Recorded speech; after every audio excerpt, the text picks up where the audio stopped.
Ost, Jasmine Crockett destroyed Hakeem Jeffries in court. Exposes party hypocrisy in front of America. It was supposed to be routine, a sleepy congressional hearing on budget appropriations middle of the week, minimal press, barely a footnote on the political calendar. A formality. Just another day in Washington, until Jasmine Crockett stood up. Until she pulled out a worn leather tablet and laid it flat on the table like a weapon. Until a party giant House Minority Leader, Hakeem Jeffries, was caught, cornered, and carved open on national television, not by scandal, not by opposition attack, but by one of his own, calm, composed, surgical. This wasn't a protest. It wasn't a tantrum. It was a reckoning. No one in the room saw it coming. But by the time it was over, the entire Democratic establishment had been set on fire, and millions of Americans were watching it burn. The hearing had begun like any other stiff chairs, stacked folders, the quiet hum of whispered staff notes. Jeffries entered first navy blue suit, perfect posture, the weight of leadership sitting neatly across his shoulders. He was calm, charismatic, rehearsed, the kind of Washington figure built to last. He gave a short statement on the importance of party unity and strategic discipline, using phrases like electability and sustainable messaging. Everyone nodded. Then came the moment, soft-spoken, almost offhand. The progressive wing, Jeffries said, eyes scanning the room, while well-intentioned, continues to pose challenges to our broader electoral goals. Their demands unrealistic, their tactics alienating, their rhetoric dangerous. It hit like a thunderclap. The room didn't gasp, it inhaled. The subtext wasn't subtle. He wasn't talking about policies. He was talking about people. About a generation of voters, organizers, and leaders who had been fighting for transformative change healthcare, climate justice, a living wage, and who were now being blamed for the party's stumbles. Cameras rolled. Reporters raised their eyebrows. A few aides exchanged glances. And then the chairwoman turned slowly. Congresswoman Crockett, would you like to respond? She stood, no stack of papers, no frantic shuffling, just the slow, deliberate lift of a single tablet, glowing softly in the harsh courtroom light.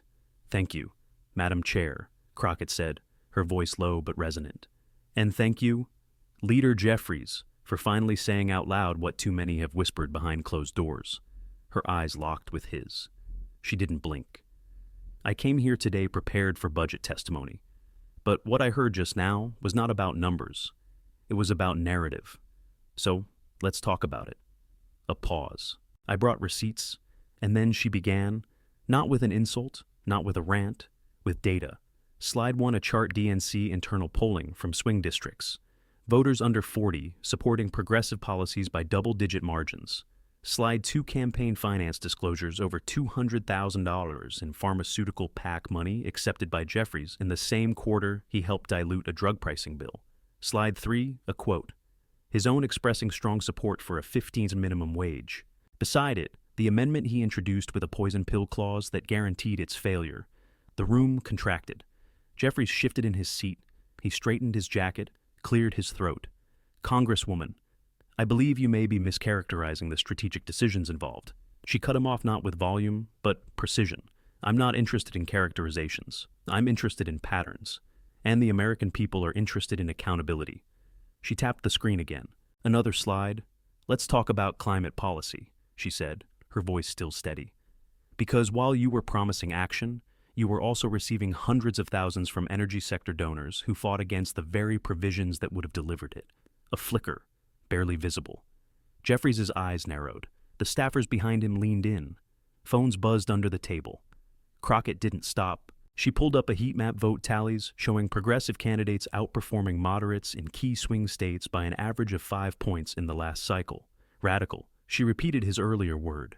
Is it radical to propose policies supported by the vast majority of working Americans? Or is it radical to water them down until they mean nothing, then blame the people who actually believed in them? The room was silent. Jeffries tried again. We need a broad coalition. Extreme rhetoric narrows our base. Extreme Crockett's voice sharpened slightly. Let's define that. Is it extreme to ensure people don't go bankrupt from insulin? Is it extreme to want clean water, breathable air, and jobs that pay a living wage? She turned to face the audience behind her. What's extreme is the idea that we can keep doing the same thing, compromising, soft pedaling, stalling, and expect a different result. What's extreme is letting our party become a revolving door of donor priorities while working people are told to wait their turn. Again. The chairman tried to interject. She raised a hand without turning. "Leader Jeffries," she said, "you've told voters one story, but your record tells another. Another tap, a side-by-side spreadsheet. Column A, Jeffries' public statements on progressive goals. Column B, the legislative outcomes he helped engineer, each marked with a red-killed label. 27 entries. The receipts don't lie," she said simply. Across the room, a reporter muttered into their phone, "We're gonna need to cut the evening segment. This is the headline now." And it was. Outside the chamber, social media exploded. Yet as Crockett receipts surged within minutes, video clips were edited in real time, political strategists scrambled to respond, the Young Turks were already live. Fox News, oddly silent. Inside the hearing room, Jeffries finally spoke again, his tone firmer, but fraying. "We are all on the same side. This kind of public division doesn't help." "This isn't division," Crockett replied. "This is accountability. And if truth divides us, then maybe it's time to ask, who exactly have we been united with?" The room froze. This wasn't just about two politicians. This was about the soul of a party, about the line between leadership and legacy, between rhetoric and responsibility, between winning and delivering. Jasmine Crockett didn't raise her voice. She didn't need to. The facts were loud enough, and America was finally listening. But long before she brought the courtroom to silence, before the tablet glowed with the receipts that shattered a political career in real time, Jasmine Crockett had been listening too, to voices no one amplified, to stories that didn't trend, to working-class voters who showed up for promises and left with policy scraps. You don't build a moment like that in a day. You build it by surviving the silence. Years before the hearing, she'd stood in courtrooms that smelled like mildew and fear, defending young black men who had already been judged before their arraignment. She'd walked into eviction trials where single mothers had stacks of pay stubs and still couldn't convince a judge they deserved to stay. She knew how institutions talked about people when the cameras were off. She knew the sound of betrayal long before it had a microphone. So, when Hakeem Jeffries called her wing unrealistic, she didn't react like it was new. She recognized the tone, polished, polite, dismissive, the same tone that told grieving families we're reviewing the process. The same tone that made injustice sound like administrative inconvenience. That's why she didn't flinch. Because this wasn't about her. It was about every voter who'd been told to wait just a little longer for change. Every union worker who was thanked on the campaign trail and ghosted during budget negotiations. Every student activist who got a photo op in spring and a shut door in fall. And Crockett knew if she wanted to make them visible in that courtroom, she had to keep her voice low, measured, so the facts could rise without interference. "I'm not here to argue," she said, her eyes still on Jeffries. "I'm here to present the record." Behind her, the screen changed again. Another slide, another story. February 9th, 2023, she began. "You held a press conference praising the Green Resilience Act, called it a forward-thinking blueprint. And then, 1 week later, you personally met with representatives from the National Energy Council. 2 days after that, the bill's core emissions standards were removed. And 3 days later, your leadership PIC received $137,000 in donations from energy firms. I have the FEC filings if anyone would like to see them." She didn't raise the tablet. She didn't have to. The screen showed the filings, the red arrows, the date stamps, the signatures. Jeffries' jaw tightened. A long pause stretched between them, taut and vibrating.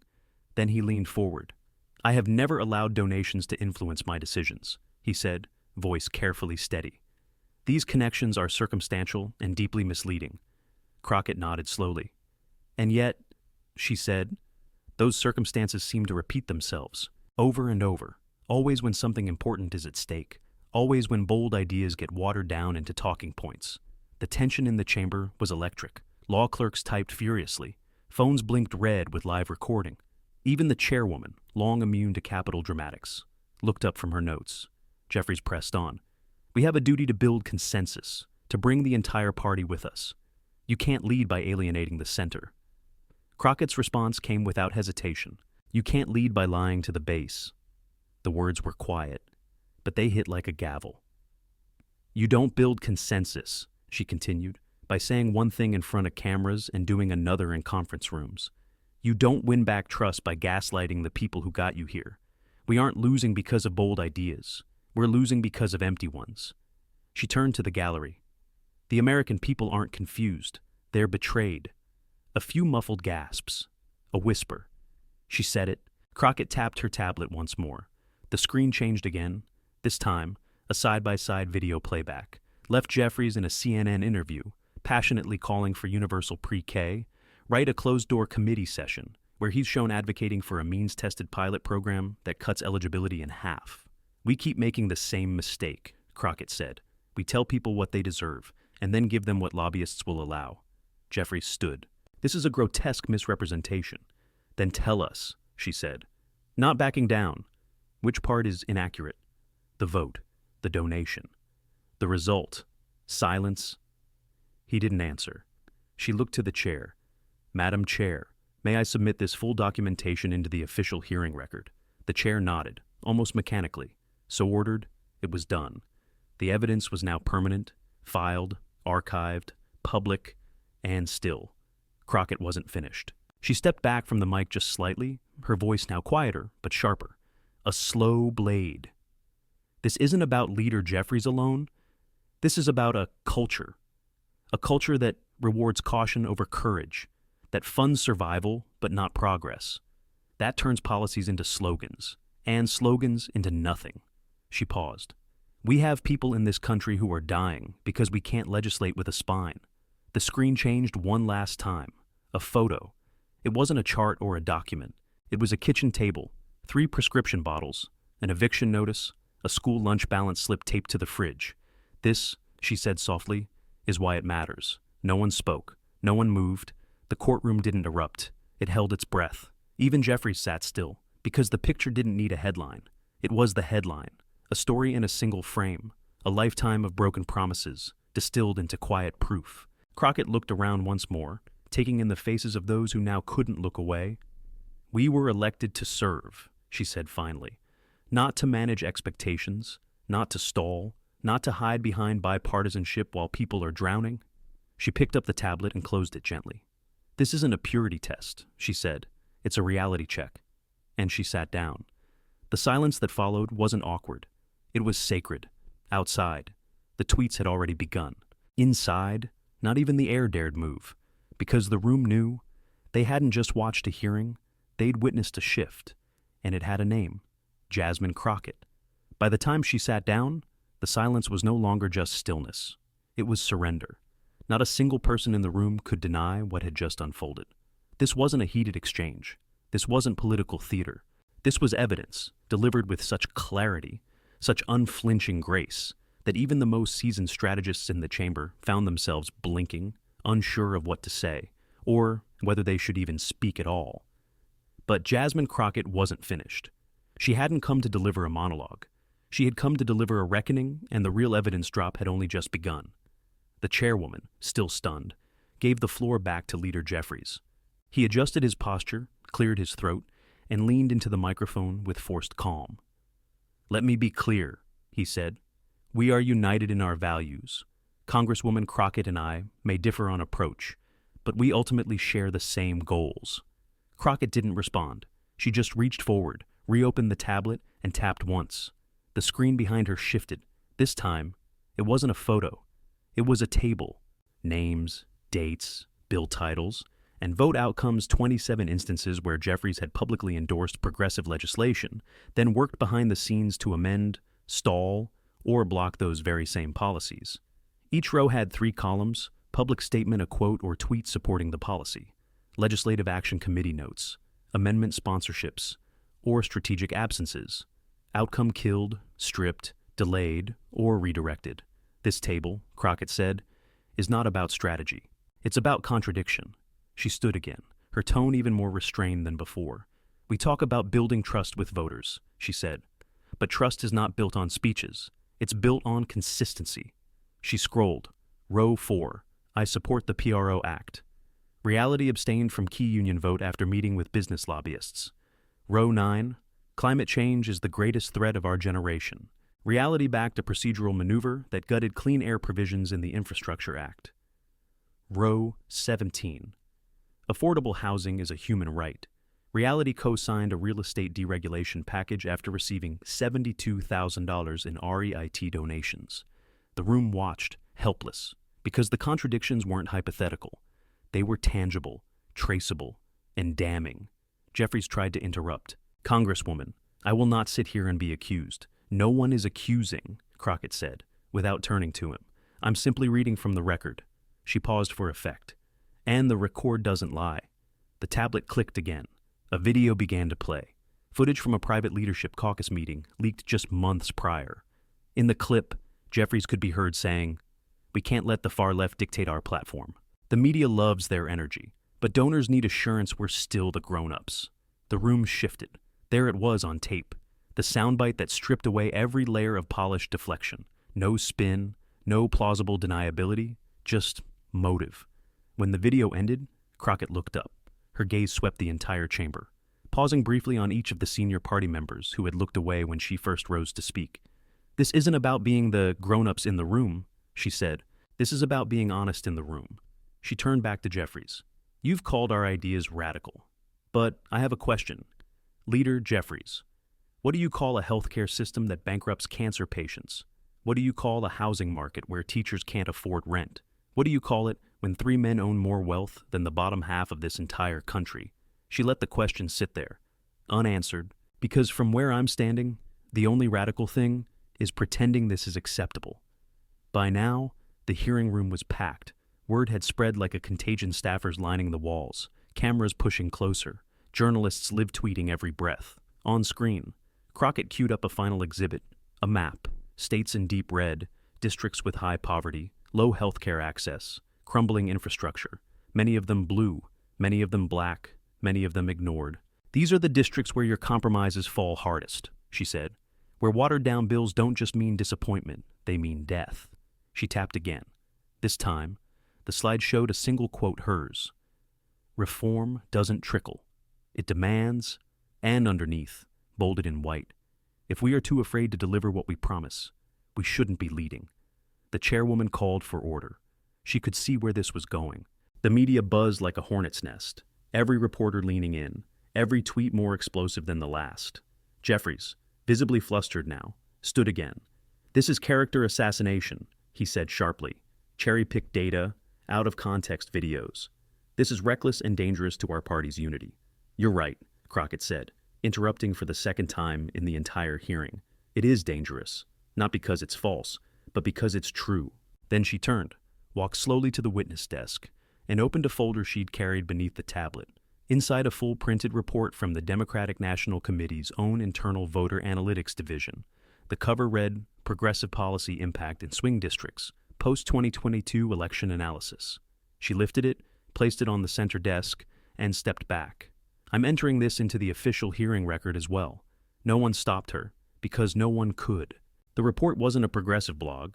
It wasn't a social media infographic. It was their own data, their own metrics, their own inconvenient truth. She pointed to a specific page. Page 47, she said, "Pennsylvania's 8th.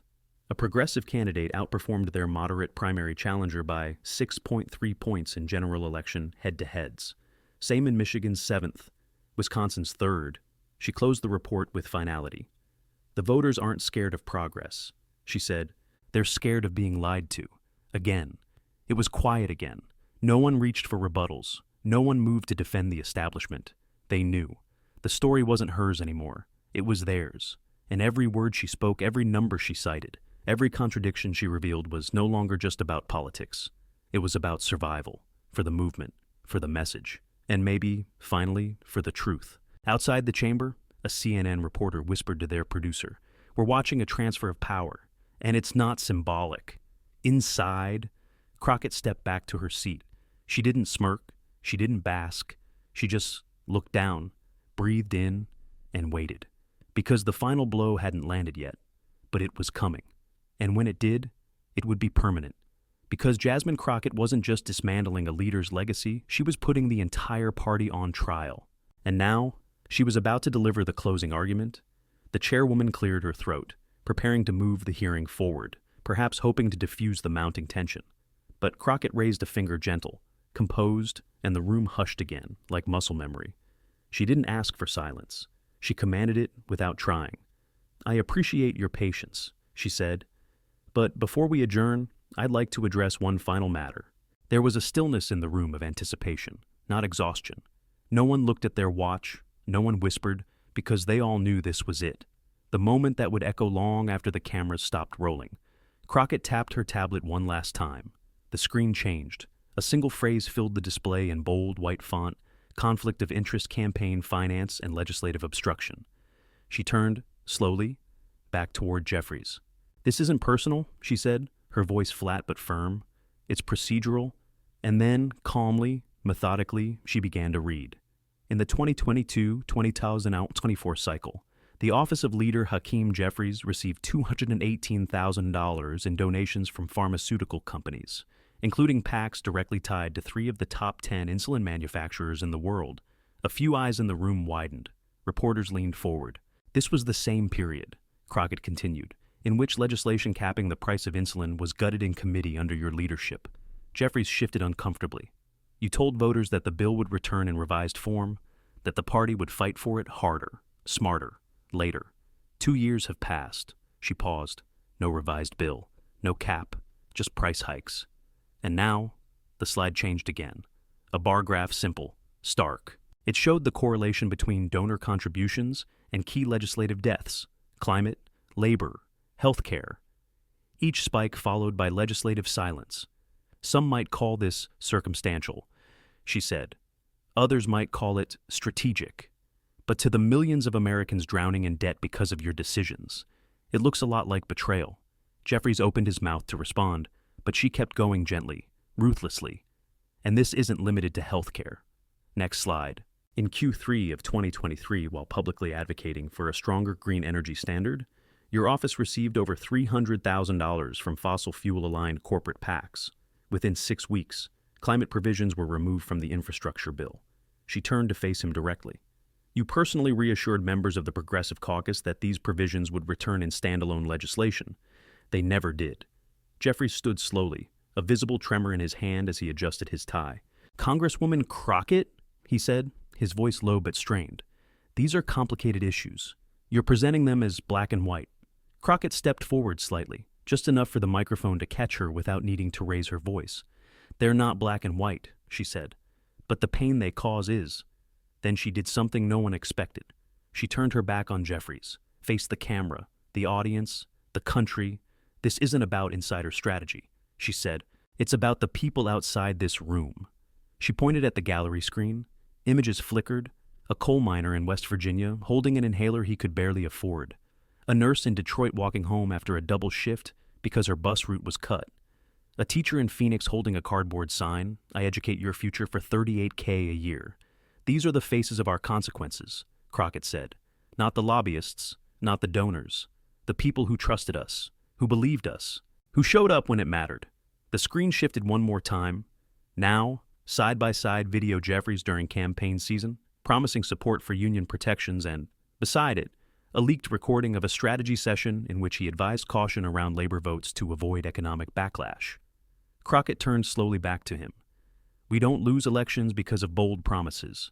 We lose them because people no longer believe we mean what we say." Jeffries inhaled slowly, as if ready to speak, but nothing came out. Because what could? The data was there. The contradiction, undeniable. The betrayal, undeniable. And now, the damage was spreading. Across the country, millions watched live or via clip. News outlets scrambled to rewrite their chyrons.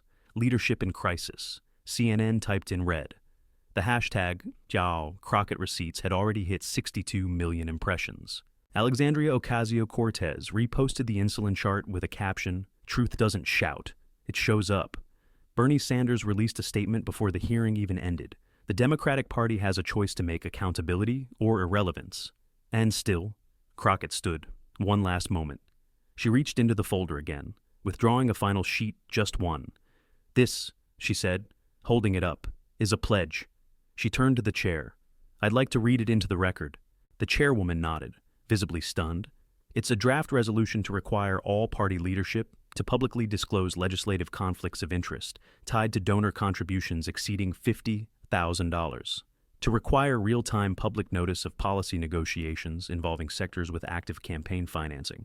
To create an internal accountability board not appointed by party leadership, but elected by rank-and-file members. She placed the paper down beside the tablet. "Because reform doesn't begin when it's convenient," she said. "It begins when it's demanded." Jeffries sat down, not defeated, but undone. He looked at the paper, didn't touch it, didn't speak. The power dynamic had shifted irreversibly, and the country could feel it. Jasmine Crockett had not yelled. She hadn't accused without proof. She hadn't even raised her voice. She simply followed the evidence, all the way to the truth. And now, the question was no longer whether she had the receipts. It was whether the rest of the party was ready to read them, because the reckoning wasn't hers. It was theirs, and it had arrived. By the time Jasmine Crockett walked out of the hearing room, the country had already made up its mind. The headlines weren't waiting for morning. CNN's homepage, Crockett confronts party. Hypocrisy and stunning courtroom expose. MSNBC, the receipts are real Democratic leadership faces. Credibility crisis. Even Fox News, rarely one to praise progressives, ran the story with grudging awe. Democrat implosion, Crockett eviscerates, Jeffries with live-streamed facts. The clip of her sliding the single-sheet pledge across the table played on loop across all major platforms. No voiceover, no commentary, just the image calm, poised, deliberate. And Jeffries, frozen, blinking, staring at it like a man who had heard a fire alarm but couldn't smell the smoke yet. He would soon, because while the courtroom doors had closed, the political floodgates had burst open. Within hours, the Progressive Caucus had gathered in an emergency virtual session. Nearly every member joined, not just the usual firebrands, but names who had previously played the fence, quiet moderates who had built careers on polite dissent. Now, they were reaching out, not with questions, but with commitments. "We're done playing defense," said one congresswoman from Ohio. "This is the line." Crockett hadn't made a speech. She'd delivered a strategy. She hadn't rebelled. She'd revealed, and the fallout was immediate. First, legislation. The long-stalled bill to cap insulin prices was reintroduced this time with stronger language, tighter loophole controls, and a fresh wave of co-sponsors who had once insisted the time wasn't right. Next, the climate. Provisions that had been stripped from the original Infrastructure Act were suddenly back on the table. Staffers leaked memos. Quiet phone calls began circulating between legislative aides and committee chairs. A senator who had once called the Green New Deal aspirational at best was now privately asking how to align his public messaging with the shifting momentum. Then came the endorsements. A coalition of union groups, transport workers, educators, nurses issued a joint statement within 24 hours of the hearing. "We stand with Congresswoman Crockett. We're tired of being thanked in speeches and punished in policy." By the end of the day, Crockett's campaign reported over $3.2 million in new donations. The average contribution $22. Her email list doubled. Social media metrics tripled. TikTok exploded with young organizers stitching the clip her voice steady, the evidence clear, the silence crushing. And behind the scenes, chaos, inside party leadership. Crisis mode had set in. Damage control memos were issued. Messaging guidelines were updated. A full internal audit of campaign donations was requested quietly, but urgently.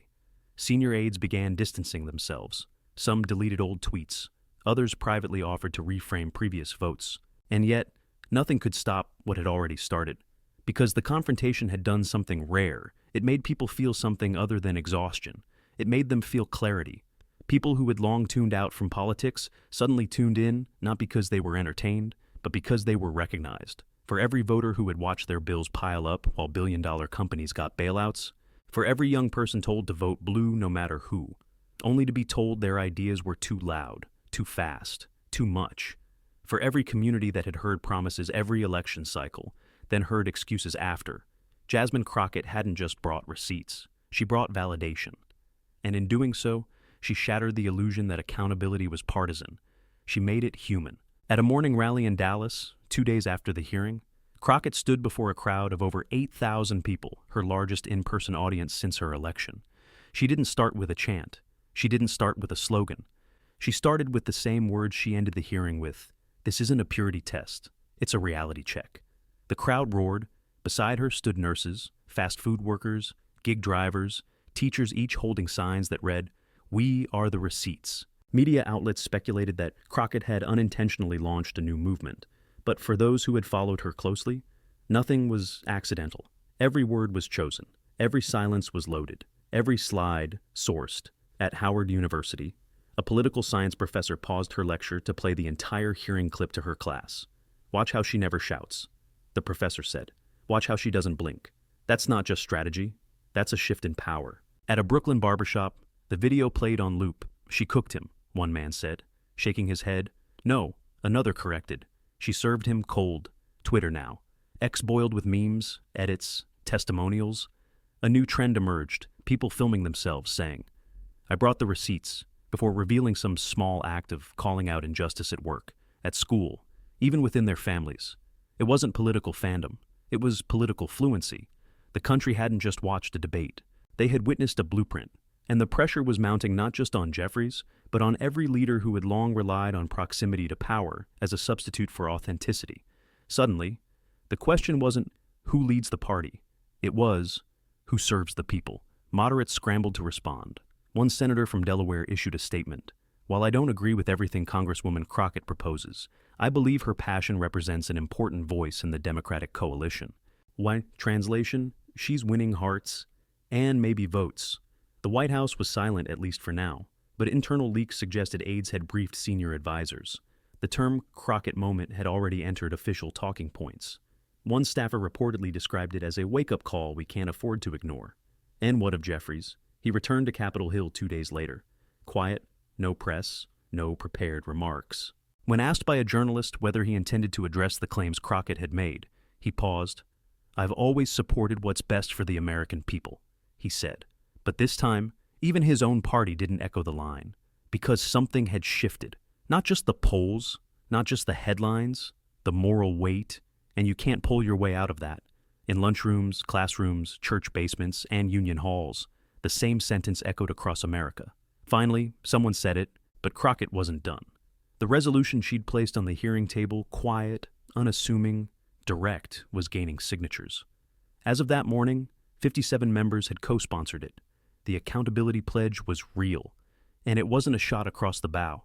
It was a line in the sand, not between Democrat and Republican, between truth and spin, between speech and action, and once drawn, that line doesn't go away, because the people now had a yardstick, and they would measure everything against it. The question wasn't whether Jasmine Crockett had won. The question was who was ready to follow, because this wasn't a moment, it was a mandate, and Jasmine Crockett wasn't waiting for permission. 3 days after the hearing, with the country still digesting the fallout, Crockett returned to the House floor not with fire, but with follow-through. The accountability pledge she had introduced as a single sheet of paper was now a full legislative package, sharpened, expanded, backed by a growing block of voices that, just a week earlier, had been too cautious to speak. It was called the Truth in Leadership Act. Its language was clear. Any member of party leadership receiving more than $50,000 from an industry or corporate PACs must recuse themselves from voting on legislation that directly affects that sector. Mandatory conflict of interest disclosures. Quarterly public finance reports tied to legislative activity. A rotating accountability board elected not by donors, but by district-level delegates, school teachers, veterans, bus drivers. It was bold. It was sweeping. And, perhaps for the first time in years, it was backed not just by rhetoric, but by momentum. Because what Crockett had proven wasn't just that contradictions existed. She had shown that the public could understand them. That data wasn't boring. That silence didn't mean absence. And that accountability, when wielded with clarity, wasn't divisive, it was magnetic. Suddenly, representatives who had once dismissed her as too confrontational were studying her language, quoting her phrasing in press releases. Young candidates, many running for the first time, began modeling their campaigns around her blueprint facts, receipts, and the quiet power of moral clarity. And inside the Capitol, something changed. You could feel it in the hallways, aides walking faster, staffers printing out policy reports they once skimmed, senior members lingering longer at progressive caucus briefings, journalists moving past the same tired moderate versus progressive binary and instead asking a deeper question: who's accountable and who's not. It was as if Crockett had changed the vocabulary of political conflict. The insult was no longer radical. It was dishonest. And the currency wasn't power. It was proof. But while the spotlight remained on her, Crockett herself stayed grounded. She declined multiple interviews, turned down Sunday show invites, refused to let the moment become a brand. This isn't about me, she told her staff. It's about who gets forgotten when we stop telling the truth. Still, the public wouldn't let her go quietly. At town halls across the country, attendees repeated her now famous line, "This isn't a purity test, it's a reality check." One viral video showed a high school civics class in Minnesota reenacting her courtroom exchange with Jeffries' students reading from the transcript, their voices trembling with excitement, like they were reading something sacred. In Georgia, a group of grocery workers formed a mutual aid fund called the Receipts Project, dedicated to tracking local government accountability. Even in red states, something stirred. A Republican city councilman in Texas told a local news anchor, "I don't agree with her policies." But she came with truth. That used to mean something. It still did. And the ripple effects spread higher. On Capitol Hill, whispers began about leadership shifts not in public, but in corridors and caucus dinners. Should Jeffries still be minority leader? Is it time for generational change? Should leadership elections include a new voice? In private, Crockett refused to fan those flames. She didn't launch a coup. She didn't make it about succession. She made it about responsibility. The minute you chase the crown, she told a group of organizers, you lose sight of the people. I'm not chasing anything. I'm just holding the mirror. And yet, the reflection was now impossible to unsee. Polling emerged 1 week later. Progressive trust among Democratic voters up 11 points. Support for corporate contribution caps up 19 points. Trust in party leadership down 8 points. The message was clear: people weren't afraid of change. They were afraid of lies. And now that someone had pulled back the curtain, they weren't going to pretend the machinery was working just fine.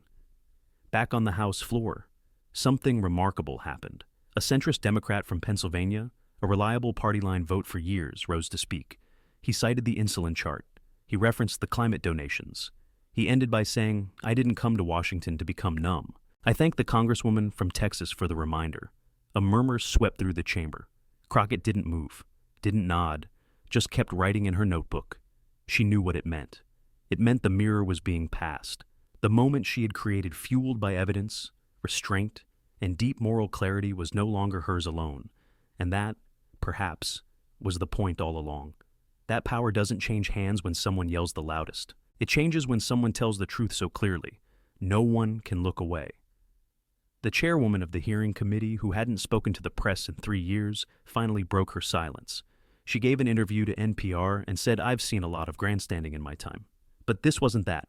This was foundational, like watching the first bricks of something better being laid, right there in the room."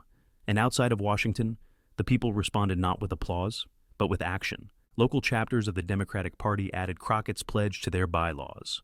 Progressive candidates began running with versions of her template: show up, speak plain, bring proof.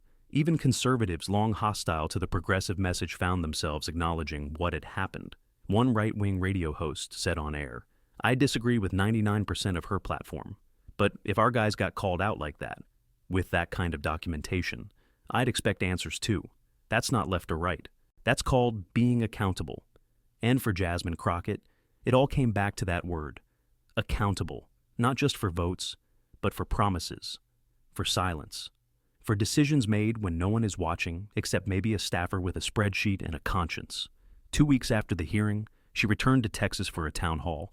No banners, no chants, just folding chairs, handwritten questions, and a mic that didn't need amplification. Someone asked her if she thought the party could still change. She paused, then smiled, not with arrogance, but with conviction. "It's already changing," she said. "We just have to make sure it doesn't forget who changed it."